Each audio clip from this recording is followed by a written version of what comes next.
توبہ ٹیک Singh DHQ hospital میں IT incharge اور HR کو پولیس کی طرف سے ہاتھ کڑیاں لگا کر وکلاء کے سامنے پیش کرنے کے خلاف DHQ ہسپتال وہاڑی کے ڈاکٹر سٹاف، نرسز، پیرامیڈکس اور ایڈمنسٹریشن نے احتجاجی مظاہرہ کیا۔ مظاہرین نے وکلاء اور پولیس گردی کے خلاف شدید نعرے بازی کی۔ وکلا گردی بند کرو، پولیس گردی بند کرو، وکلا گردی بند کرو، پولیس گردی بند کرو، وکلا گردی بند کرو، پولیس گردی بند کرو۔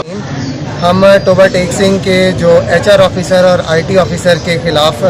جو یہ وکلا نے جو طریقہ کار اختیار کیا ہے، جو ان کی تذلیل کی گئی ہے، ہم اس کی پرزور مذمت کرتے ہیں اور ہتھکڑیاں لگا کے ان کو اریسٹ کر کے جس طرح سے پیش کیا گیا ہے، اور یہ کوئی عدالت انہوں نے اپنی عدالتیں لگائی ہوئی ہیں، ہم اس کی پرزور الفاظ و مذمت کرتے ہیں۔ اور ہم اس وقت ہمارے MS صاحب موجود ہیں اور سب لوگ اس چیز کے مطالبہ کرتے ہیں اعلیٰ حکام سے کہ ان لوگوں کو انصاف فراہم کیا جائے، اور جن لوگوں کی تصحیح کی گئی ہے اور جس طرح سے سوشل میڈیا پہ اور ان لوگوں کے خلاف باقاعدہ کیمپین چلا کے ان لوگوں کو، ان کے گھر والوں کو ذلیل کیا گیا ہے، اس چیز کو فی الفور بند کیا جائے اور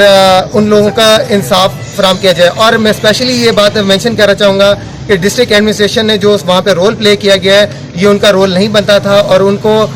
ہمیشہ جو سچ کا اور حق کا ساتھ دینا چاہیے تھا۔ اس موقع پر MS ڈاکٹر فاضل اور دیگر کا کہنا تھا کہ HR اور IT آفیسرز کو ہتھ کڑیاں لگا کر وکلاء کے سامنے معافی منگوانا انتہائی شرمناک ہے۔ جھوٹے اور بے بنیاد مقدمات فوری خارج کر کے انصاف فراہم کیا جائے۔ یقین نیوز کے ساتھ شفقت رمضان، وہاڑی۔